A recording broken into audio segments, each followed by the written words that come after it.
Hai, balik lagi di YouTube channel aku di Beauty Novrantika Clara. Jangan lupa di subscribe, komen, dan di like ya. Terus pastiin kalian udah nyalain tombol loncengnya, jadi pada saat aku memberikan informasi kalian gak ketinggalan. Oke?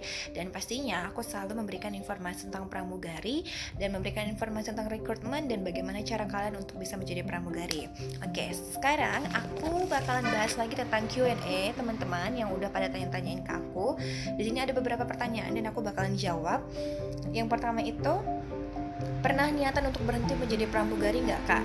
Oke, kalau untuk sekarang sih belum karena aku masih ada kontrak. Jadi biasanya kalau misalnya kita masih ada kontrak itu harus selesai kontrak dulu baru bisa berhenti untuk jadi pramugari. Kalau enggak, kalau emang niatnya udah pengen nikah dan emang mau berhenti itu boleh untuk berhenti menjadi pramugari. Tapi balik lagi kalau misalkan udah nikah pun dan masih mau melanjutkan untuk menjadi pramugari itu nggak masalah, itu pilihan masing-masing untuk setiap pramugari atau setiap FA-nya kayak gitu. Terus cita-cita kakak sebelum menjadi pramugari, maksudnya mungkin cita-cita kakak apa gitu kali ya. Oke, cita-cita aku pramugari ini adalah cita-cita aku dari awal, dan dari aku SD itu emang aku bercita-cita banget untuk menjadi pramugari.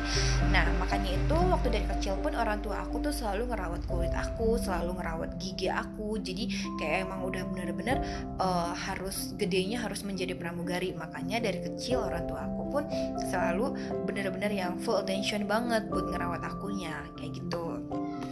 Terus selanjutnya, apa aja yang dinilai saat interview biar bisa lulus interviewnya kak? Yang dinilai itu dari kita, cara kita menjawabnya, terus abis itu penampilan kita seperti apa, terus abis itu kita fokus nggak sama pertanyaan yang diberikan oleh interview, terus abis itu kira-kira ntar interview juga bakal ngeliat dari dari diri kalian sendiri itu kayak udah siap belum sih kalian itu untuk diberikan tugas seperti ini kayak gitu. Terus kak, kalau gigi bagian bawah ada sedikit space atau nggak rapat gitu, perlu dipakein behel dari sekarang atau enggak kak?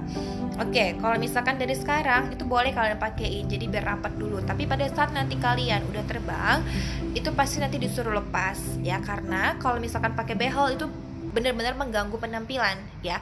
Jadi tidak ada FA yang boleh menggunakan behel ya. Terus beberapa pertanyaan lagi, kalau misalkan pakai jilbab gimana kak? Kalau misalkan untuk di beberapa maskapai itu ada yang boleh pakai jilbab. Terus kalau misalkan kayak di perusahaan aku itu kayak di penerbangan Jeddah, di penerbangan Aceh yang mengharuskan kita untuk pakai jilbab itu boleh. Tapi di kayak domestik yang lainnya ataupun internasional yang lainnya yang tidak aku sebutkan tadi itu ya seperti apa seragam kita dikasihnya seperti itu kita pakainya gitu. Tapi setelah kita udah selesai tugas, selesai duty, mau kalian pakai pada saat kalian pakai baju bebas, mau kalian pakaiin jilbab juga nggak masalah. Tapi itu setelah lepas seragam.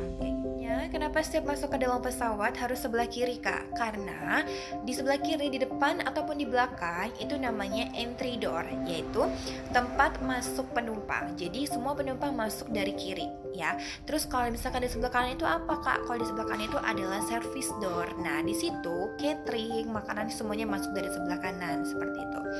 Dan selanjutnya berkas-berkas untuk pendaftaran itu apa lagi kak? Kalau misalkan berkas-berkas untuk pendaftaran itu pada saat kalian mengikuti rekrutmen itu biasanya udah ada kok di persyaratannya, itu dokumen apa aja yang harus kalian persiapkan, dokumen aslinya apa aja yang harus kalian persiapkan, dan apa yang mereka butuhkan itu pasti selalu ada ditulis pada saat mereka membuka lowongan pekerjaan. Jadi di situ udah lengkap banget. Jadi tinggal kalian sesuaikan, tinggal kalian penuhi dokumen apa aja yang harus kalian kasih kayak gitu. Terus dulu ikut sekolah penerbangan nggak kak? Iya, dulu aku ikut sekolah penerbangan kurang lebih sekitar 4-5 bulan. Nah habis itu tahun 2012. Setelah itu aku masuk lagi untuk tes pramugari itu sekitar akhir tahun 2012, sekitar bulan-bulan 11. Dan puji Tuhan pas pertama kali daftar itu aku langsung keterima. Tapi ingat, perjuangan gak sampai di situ aja, perjuangannya masih panjang, karena pada saat kita udah keterima pun kita harus mengikuti ujian trainingnya lagi, terus abis itu ada ujian kesehatannya juga. Jadi jangan langsung seneng dulu karena masih banyak tahap-tahapannya kayak gitu ya. Terus Pertanyaan apa saja kah yang biasa digunakan untuk interview? Biasanya yang ditanyakan itu, kenapa kamu memilih perusahaan ini? Terus, apa yang dapat kamu berikan untuk perusahaan? Terus kenapa HRD itu harus menerima kamu? Terus, kalau misalkan kalian ditanya tentang kelebihan dan kekurangan kalian, juga kalian harus tahu jawabannya. Jadi pastikan pada saat kalian memberikan jawaban itu harus dengan yakin, tegas dan percaya diri ya, biar HRD-nya itu tuh yakin dengan jawaban kalian dan yakin juga dengan kalian kalau misalkan kalian itu juga layak untuk menjadi karyawan di perusahaan itu. Seperti itu.